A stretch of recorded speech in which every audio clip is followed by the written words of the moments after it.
मंच पर विराजमान पूज्य स्वामी ज्ञानानंद जी महाराज और अपने डॉक्टर साहब मार्कंडे आहूजा जी और श्रीमान जितेंद्र जी नहीं रजनीश जी जिंदल और सभा में उपस्थित सभी आदरणीय बंधुओं और आदरणीय बहनों। वैसे तो मार्कंडे आहूजा जी ने विस्तार से पूरा पुस्तक के बारे में बताया है और एक तुलना की है गीता की और संघ की प्रार्थना की। तो आप लोग उसका अध्ययन करेंगे तो बहुत बातें आपको ध्यान में आएगी। जो मेरे ध्यान में आया वो मैं बताता हूँ। गीता अपने आप में एक ऐसा ग्रंथ है जो पहली बार विश्व में कहता है कि कर्म के फल की इच्छा मत रखो। इसके पहले किसी ग्रंथ ने ऐसा नहीं कहा। वेदों में सर्वत्र यही है कि ऐसा करोगे तो ऐसा प्राप्त हो जाएगा, ऐसा करने से पुत्र प्राप्त हो जाएगा, ऐसा करोगे तो राज्य प्राप्त हो जाएगा, ये करोगे धन प्राप्त होगा, वो लक्ष्मी प्राप्त होगी, वो विद्या प्राप्त होगा। गीता कुछ अलग कह रही है। वो कहती है कि फल की इच्छा ही मत रखो। ये बहुत एक नए प्रकार का एक दर्शन जो गीता ने समाज के सामने रखा। मां फलेषु कदाचन, कर्म तो करो, फल की इच्छा मत रखो। बड़ा कठिन काम है। बस ये इच्छा न रखना है, यही साधना है। इसको ही साधना है, इसको संभालना है। इसको गीता के पीछे की एक पृष्ठभूमि है और इस प्रार्थना के पीछे की भी एक पृष्ठभूमि है। वो पृष्ठभूमि अगर समझ में आ गई, ध्यान में आ गई तो ये सब तुलना ठीक रहेगी। हमको मालूम है कि धृतराष्ट्र को मोह हो गया, पांडु बीमार हो गए थे, मर गए, उनके बेटों का भी राज इन्हीं के पास आ गया, वापस किया नहीं। बेटा भी उद्दंडी निकला, उसके हाथ में राज्य आ गया तो परमानेंट स्थायी राज्य उसने पकड़ लिया। देता नहीं, धृतराष्ट्र का मोह है। उस मोह में वो अधर्म करता है। बस मोह के कारण से अधर्म करता है। मोह क्या है? कोई वस्तु प्राप्त हो गई, उसको और ज्यादा प्राप्त करना, और ज्यादा पाने की इच्छा रखना, ये मोह है। और आगे जब और बढ़ता है तो उसके लिए वो नीति और अनीति सब छोड़ देता है। ये मोह का दुष्परिणाम है और कुछ ज्यादा नहीं है, यही है।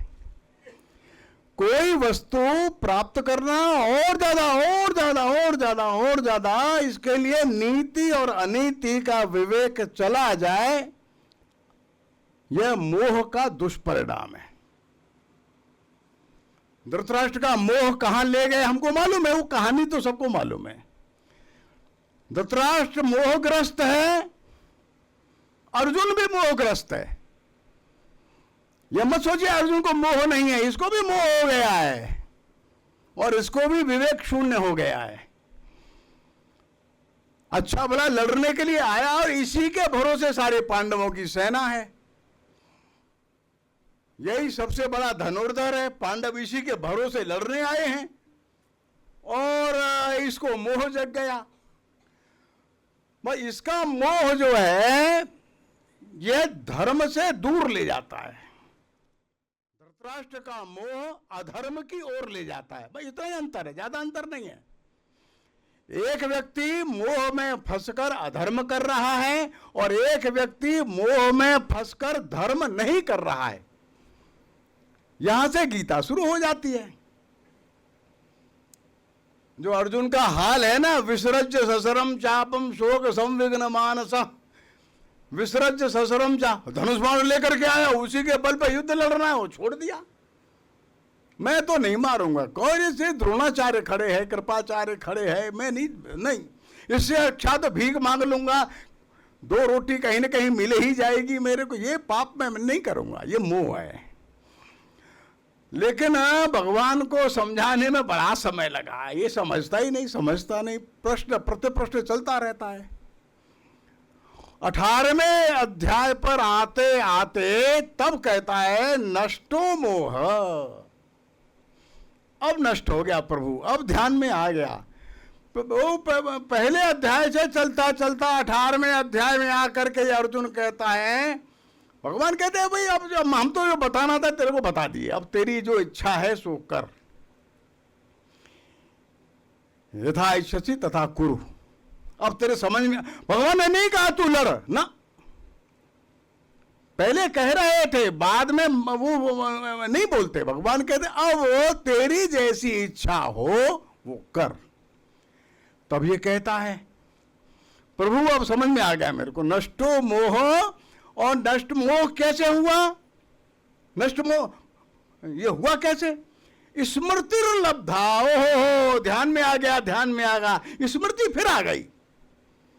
स्मृति का नाश जो था उसके कारण से मोह है, जानता है करना क्या है, जानता है। मोह ने ऊपर से एक राख मिट्टी जमा कर दी है, भगवान ने उस राख मिट्टी को फूंक मार करके हटाया है। जैसे ही हटाया स्मृति लब्धा, स्मृति आ गई।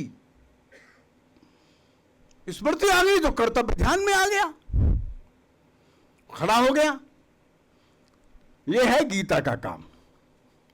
अब वो 18 अध्याय पढ़ लीजिए आप पूरा, वो सबको मालूम है कथा पूरी। अब डॉक्टर साहब का काम आया, हेडगेवार जी का। इनके सामने ही पूरा समाज जो है मोहग्रस्त है और कुछ नहीं है।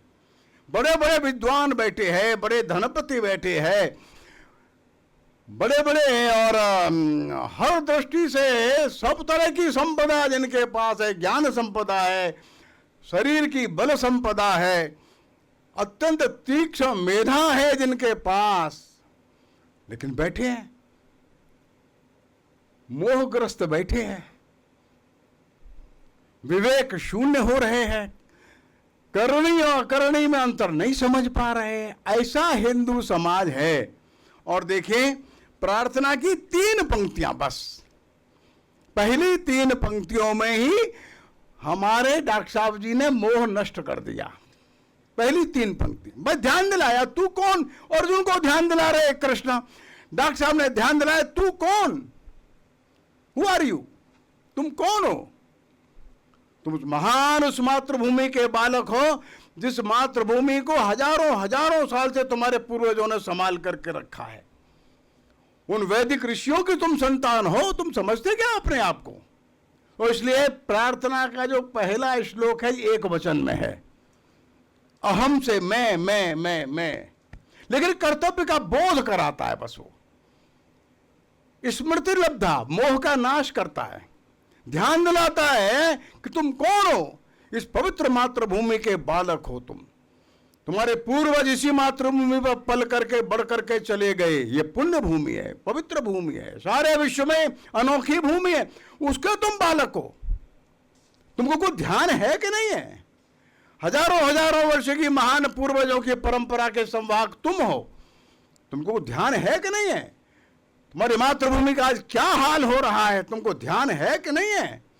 1000 वर्षों से तुम्हारी मातृभूमि की संकट को, इस इतिहास को तुम पढ़ करके तुम्हारे रोंगटे खड़े होते कि नहीं होते हैं?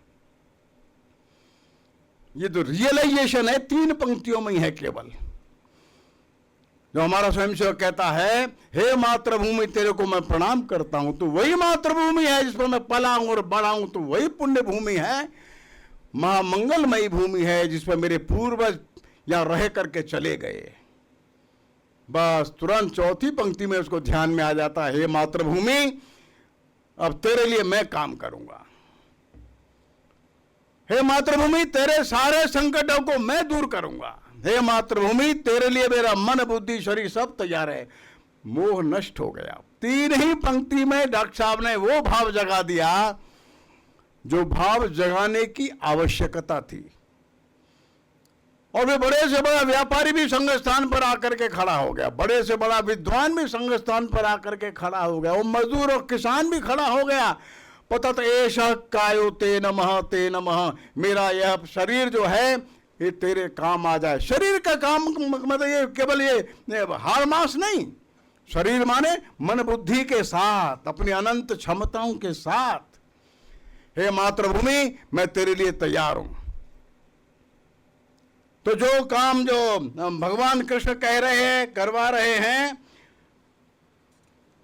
अर्जुन से, वही काम डॉक्टर साहब करवा रहे हैं। पतत्वे शकायो नमस्ते नमस्ते कहते कहते यह स्वयं सेवक जो है अपनी मातृभूमि के लिए तैयार होकर के खड़ा हो जाता है, काम करने के लिए जीवन भर काम करता है। वो चैतन्य आ जाता है, इसको अपने पूर्वजों का स्मरण आ जाता है, क्या करना क्या नहीं करना उसको ध्यान में आ जाता है। और इसलिए अपनी प्रार्थना का जो मोह नष्ट होने का काम है, ये पहली 3 पंक्तियों में पूरा हो जाता है। अब एक दूसरी बात, हमारी प्रार्थना में एक पंक्ति आती है, इसमें हमने कहा है सुशीलन जगद्येन नम्रम भवेत। यह सबसे बड़ा गुण है। 5 गुण मांगे हैं प्रार्थना में, लेकिन शील जो है ये सबसे बड़ा गुण है। प्रार्थना में यह भी कहा है हम जो शक्ति प्राप्त करेंगे तो शक्ति से विजय प्राप्त नहीं करेंगे ना, शक्ति से हम विजय प्राप्त करेंगे ऐसा सब लोग कहते हैं, हमारी प्रार्थना में नहीं कहा ना। हम विजय प्राप्त करेंगे अपने शील से, अपने चरित्र से, अपने आचरण से, अपने व्यवहार से, अपनी विनम्रता से। मानवीय जीवन में जितने भी सद्गुण हो सकते हैं वे सब शील में हैं। शील का मतलब केवल चरित्र नहीं है। जितने भी गुणों की हम कल्पना करेंगे, कल्पना करके देखिए, जितने भी सद्गुण होंगे वे सब शील में समाहित है। हमने शील मांगा, और जो भगवान कृष्ण भी जो कहते हैं कि जितने भी सद्गुण हो सकते हैं वो सारे सद्गुण जो है भगवान ने जो बताए हैं वो अपने भक्त में बताए। जब भगवान कहते हैं अद्वेष्टा सर्वभूतानां मैत्रः करुण एव च निर्ममो निरहंकार समदुःख सुख क्षमी, बस एक ही श्लोक समझ लीजिए, बस बाकी सब पर्याप्त है। वो कहते हैं अद्वेष्टा सर्वभूतानाम, सारे जितने भी इस धरती में सृष्टि में जितने भी प्राणी हैं उन सबको तुम अद्वेष्ट इस दृष्टि से देखते हो क्या?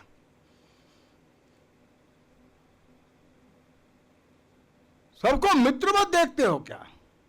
सबके प्रति करुणावान हो क्या? मैत्र करुण एवच निर्ममो निरहंकारः।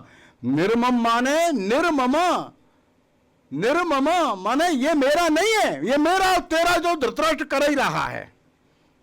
धृतराष्ट्र जब पहले श्लोक में बोला ना माम का पांडवाश्चैव किम कुर्व संजय, ये मेरा तेरा है। मेरे और पांडव के पुत्र, अरे तुम एक परिवार के बड़े व्यक्ति हो, तुम मेरा तेरा क्यों कर रहे हो? एक बार मैं बलिया गया था, बलिया में हमारे एक मित्र थे। हमने पूछा कितने लड़के बेटे कितने हैं तुम्हारे? हमने कहा हमारे 8 बेटे हैं। हमने कहा बड़ी अच्छी बात है, इस युग में 8 बेटे होना बड़ा मुश्किल काम है। तो वो समझ गया कि हम समझे नहीं हैं, वो समझ गया। पर हम 4 भाइयों के बेटे हैं ना, 8 बेटे, हम 8 ही बेटे बताते हैं सबको।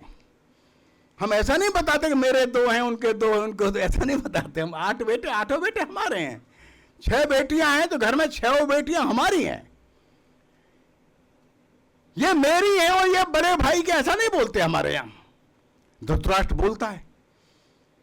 आज के कलयुग में भी समझदार लोग हैं वो भाई के बेटे को अपने ही मानते हैं, ये अपने घर का ही बालक है भाई, अपना ही बेटा है।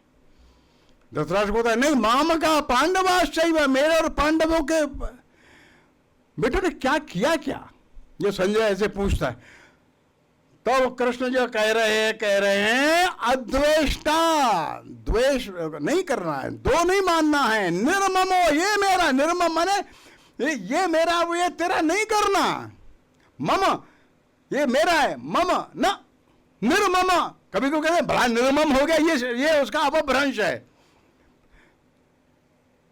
निर्ममो, ये मेरा नहीं है, मेरा कुछ नहीं है, सब प्रभु का है। ये जो है सब में प्रभु है, ये मेरा और ये तेरा ना। निर्मम निरहंकार,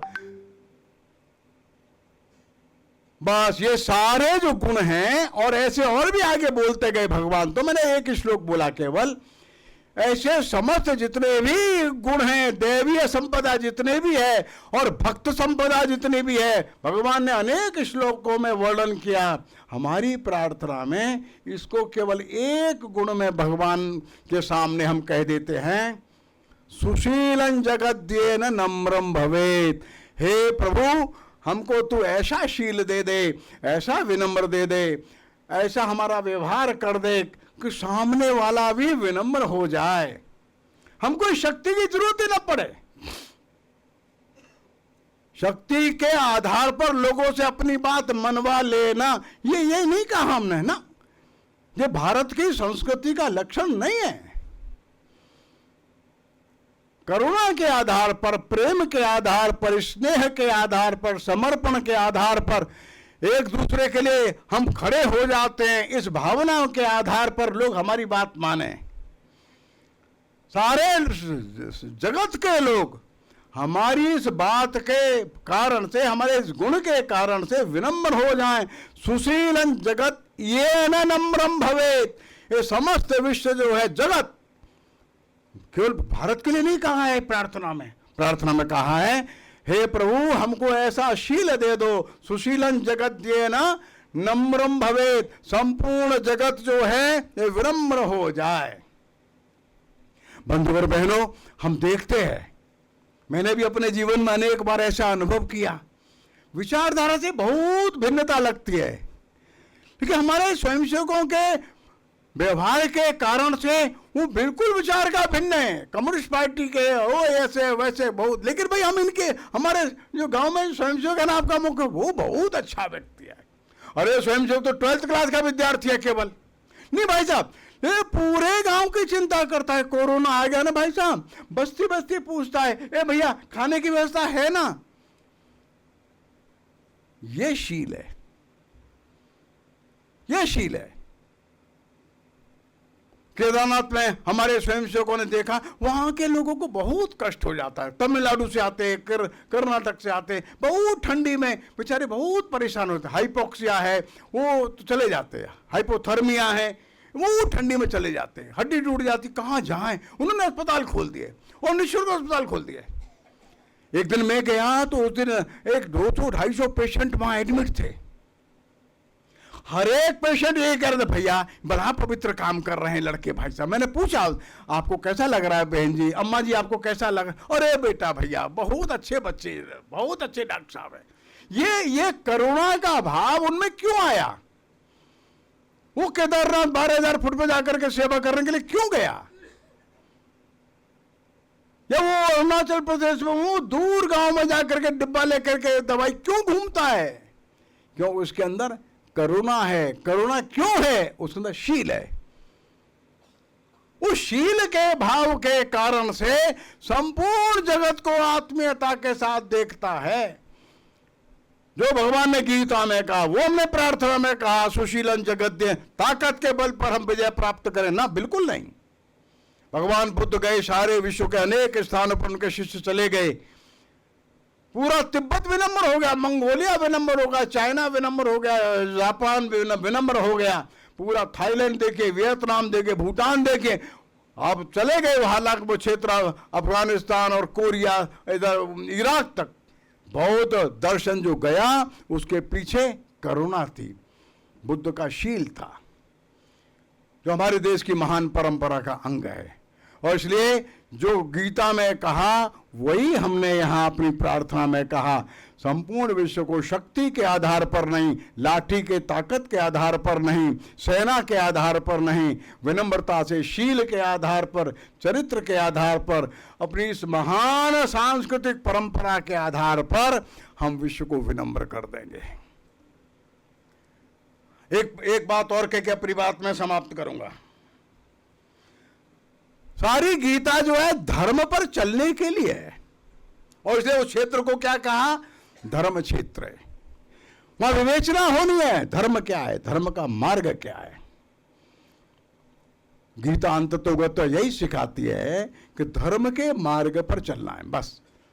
और धर्म क्या है? जो सर्वजन कल्याणकारी है, संपूर्ण सृष्टि के लिए जो कल्याणकारी है, वही धर्म है, वही धर्म है।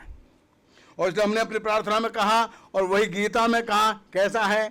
वो कहते हैं धर्म संस्थापनार्थाय।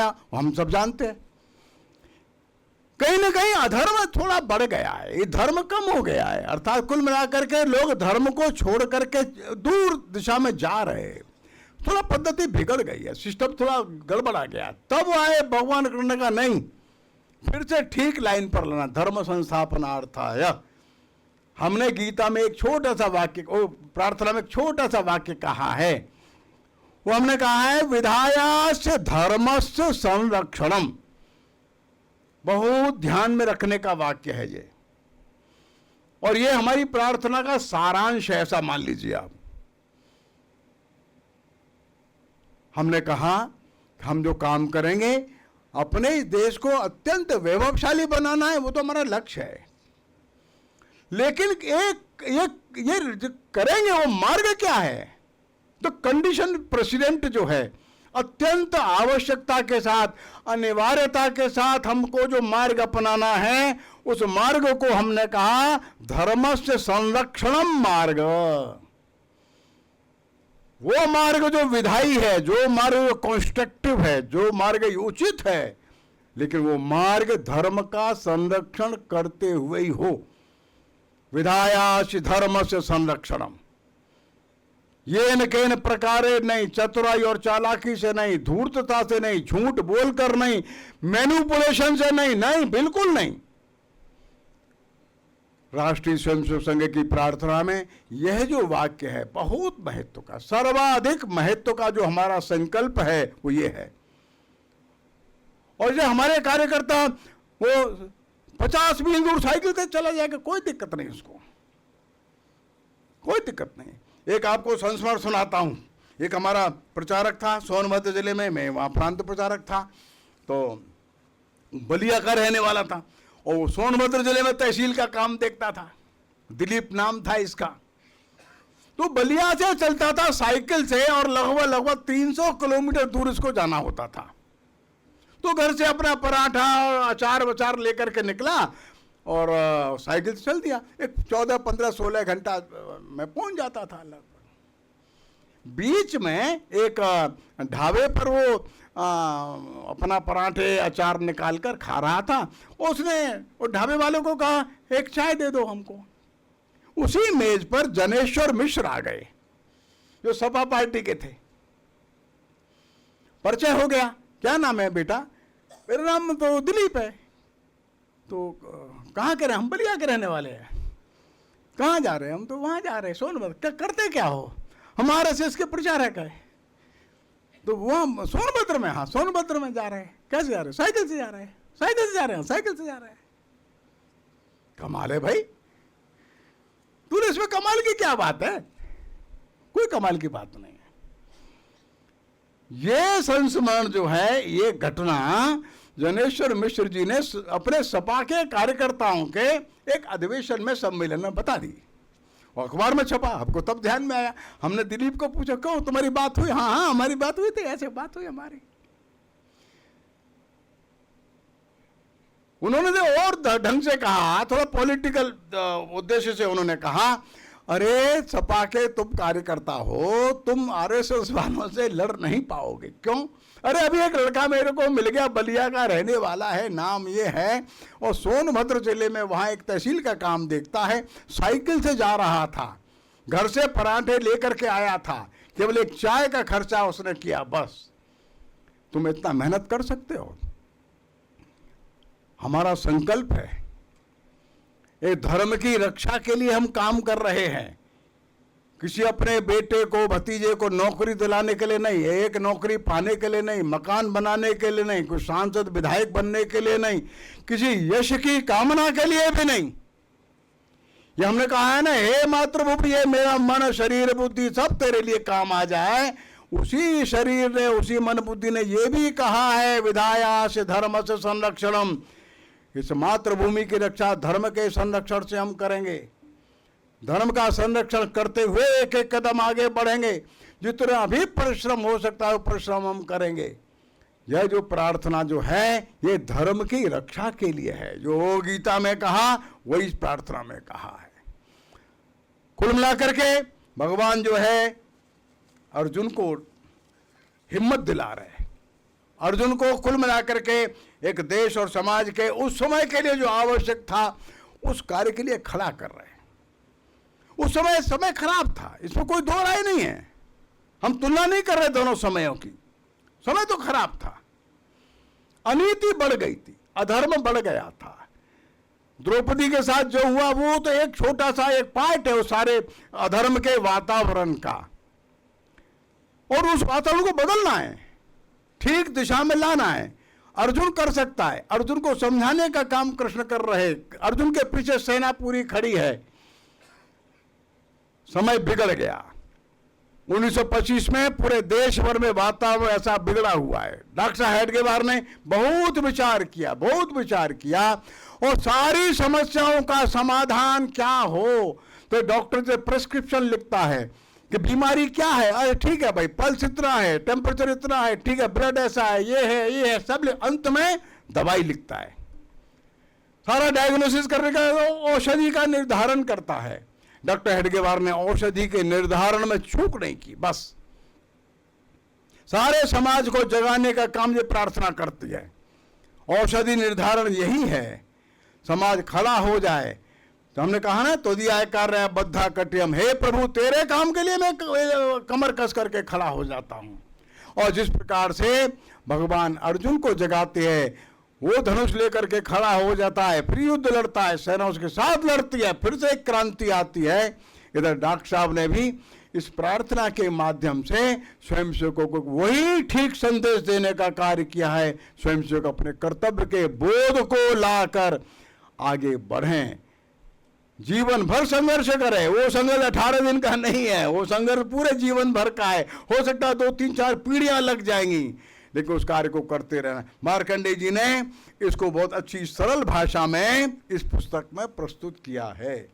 मैंने भी पूरा, देखो पुस्तक मैंने पूरा पढ़ा नहीं है, लेकिन थोड़ा बहुत मैंने कुछ उसके प्रश्न उलट पलट करके देखे तो मेरे को ध्यान में आया कि गीता का जो संदेश या आह्वान और हमारी प्रार्थना का संदेश आह्वान काफ़ी कुछ सामने रखता है, उद्देश्यों में भी सामने रखता है। मैंने अपनी अल्प बुद्धि से इसको आपके सामने रखने का प्रयत्न किया। नमस्कार।